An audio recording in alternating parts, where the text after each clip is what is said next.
Hello everyone. I'm going to talk today about expanding audio components, kind of the difference between expanding audio components and breaking apart audio components. We're going to talk about stereo and mono and pan and the inspector and how that relates to all this. So I got some footage here from the 2016 DeLorean conference, of which my DeLorean I think is one of these two over here, so I'm very proud. Anyway, there's a lot this is one area where Final Cut X, in an effort to make things simpler for you, is making things extremely hard for you if you want to actually go in and modify certain elements of your project. So Final Cut's just saying, here's your segment. Here you go. Have fun. And in other editors, it automatically shows multiple audio tracks and gives you all sorts of controls for soloing those tracks, listening to just one track and muting all the rest, or muting them and changing settings on them like volume and pan. And certainly we can adjust volume in Final Cut X by clicking and dragging on that line, especially if we're in one of the views that displays audio with it. I'm not going to be able to work with some of these views, so make sure that you've got a view that's showing this waveform here. And Final Cut just hides all that stuff from you because it figures you probably don't need to use it most of the time, which is fine until you need to use it. All right. So to actually see all the other stuff that's going on within this segment, especially in terms of audio, you can click on the segment and then go up into clip. And if you find a whole bunch of things are grayed out, it could be that because you have your position indicator in the timeline in a different place, or maybe you have selected something else in the timeline that doesn't have all the different components to it, that you think it should. Anyway, click on something in the timeline that you want to modify, or make sure that the little white circle is over it too, and then Final Cut X knows what you want to talk about. So if you ever find that menu items have grayed out and you're not sure why, make sure you have the right thing selected.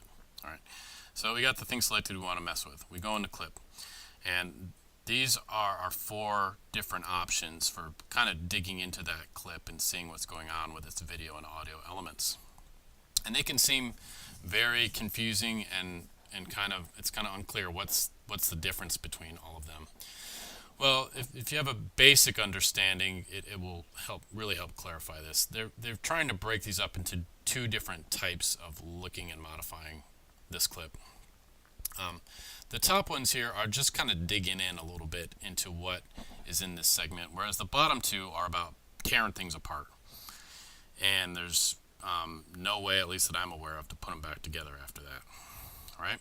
So if we go to expand audio video, it just kind of breaks that audio track down and lets us see that independent from the video side of things. But we can also go back to clip and collapse, and it goes back the way it was. So we didn't actually change anything about that segment, we just changed the way we were looking at it. And if we go to expand audio components, it's a similar thing. We get a little bit more information. We see that we have two tracks of audio here, and it's maybe a little bit bigger, but we haven't broken anything apart, and we can go and collapse audio components, and we're back where we were. Now if we go down into detach audio, now we're tearing things apart. And so if we go to detach audio, we've ripped the audio from this clip away from the video, and we can modify them independently. And as you can see, there is no reattach audio option. So what we have to do if I want to reattach them is I have to hit undo until they go back together. So that's these are tearing things apart, and these are just revealing a little bit more information. And so just to go back, if we do expand audio video, and I click on one of these, it selects both, and they can't be moved independently. So that's one big difference between those two. Now if we break apart clip items, this is Final Cut's way of kind of showing us more detail and taking things that are all put together in one and breaking them into even more distinct parts that we can mess with. So originally this was 2 tracks of audio, all compressed into one segment, and when I hit break apart items, it separated them into their 2 separate tracks. All right, and the way this looks right now is how most editors show your video and audio when you're working. So the fact that Final Cut has decided to put them all together in one is just a way of simplifying the timeline, but it's also makes it's a little bit more work when you actually want to get to this view. So I can undo these things here and get back to one whole clip together. Now, your view might have looked a little different from mine, and that is because I have one thing set differently in the inspector than you might have by default. So let's talk about the inspector here a second.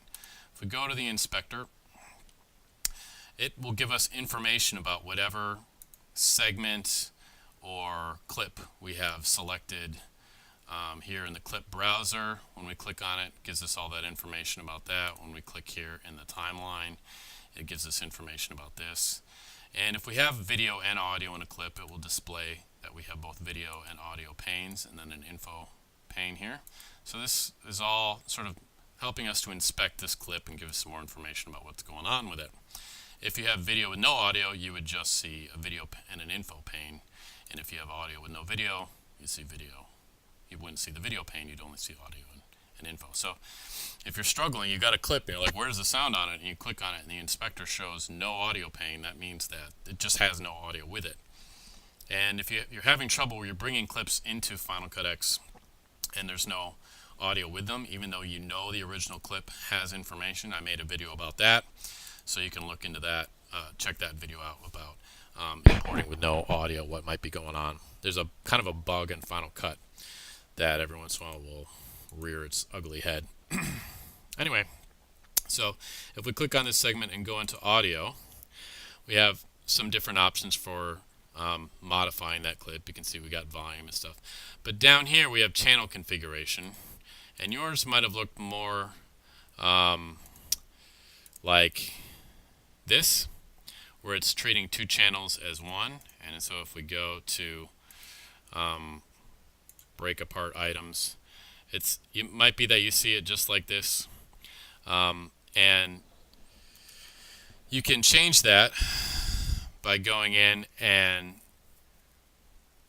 to the original clip before you've broken things apart and going to dual mono, and now you can see the 2 individual audio tracks for that clip, and that is a little bit insane. It's like you really gotta ask nicely to get Final Cut X to show you these 2 different tracks, which again is something that other editors just do by default. And so if you wanted to, you can actually click and mute these individual tracks, or you can mute both. And let's see, sometimes there's a little lag. Oh, it's muted. If I turn it back on, you can hear the audio there. So you can mute audio in your timeline this way, which is good to know. And you could also just mute one track or the other. Sometimes when we're recording video on higher end cameras, we can record different audio into the different tracks. So I might have a person's voice speaking here and just kind of ambient sound here, and I might not want to listen to both. I might want to totally delete one, something of that nature. And so you have to know how to go into Final Cut and I open up those 2 separate audio tracks, and then you could delete them there if you wanted to. While we're here in the inspector, I also want to talk briefly about pan. And pan is the balance of sound from left to right speakers. And if you want to get more fancy, you can get into surround sound and audio coming from all around the room. But generally, we're just working with 2 speakers, left and right. And so if you move this to the left, it will sound like the audio is coming just from the left side of the screen, the right side of the screen, and centered. So a lot of times we want it centered. Every once in a while, though, like I was just watching a movie where at one point a character knocks on a door that's to the right of the screen. So they panned that knock all the way over to the right, and it really freaked me out because I was listening on a surround sound system, and it sounded like it was definitely coming from the right, like from the door to the room. So that was pretty freaky. But this is where you can adjust that if you want to have sound coming from one side of the screen to the other side of the screen, or apparently coming from one side of the screen to the other side. You can also keyframe this, which I don't want to get into a whole lot because that gets a little bit complicated. But you can, basically keyframing means you can have it change over time. So for example, I understand that in Saving Private Ryan, they keyframed all of the gunshot sounds from the war scenes, so that the sound of a bullet would quickly go from left speaker to right speaker. And so as you're in the theater, it creates a more realistic feeling of bullets whizzing by. And you can do that with keyframing. You can keyframe basically any changeable parameter in video and audio. So volume, size of the picture, anything that can change can typically be keyframed. So just if you want to break things up a whole bunch in Final Cut X, you can grab a clip and you can say, break this apart. And if there's more than one element to that item in the timeline, it will break it up into the two different elements. Now in this case, there's actually more elements to this audio. So if I click on the video, now that I've broken it apart, they become independent items here. You can see the video doesn't give me any options for anything anymore because there is no audio associated and there's nothing else to break apart. But if I click on the audio and I go to clip, break apart, now it breaks that apart again because that was originally stereo. So it was 2 tracks of audio put together in one, and it's now made them individual tracks. So if this was a situation where I had my person speaking in one track when I was recording the video, and the second track was just, a camera microphone or ambient, I didn't want it anymore, I could go in, break that track apart, hit delete, and now I just have that one track of audio. In this case, that's just the mic on the left side of the camera. All right, so that's a little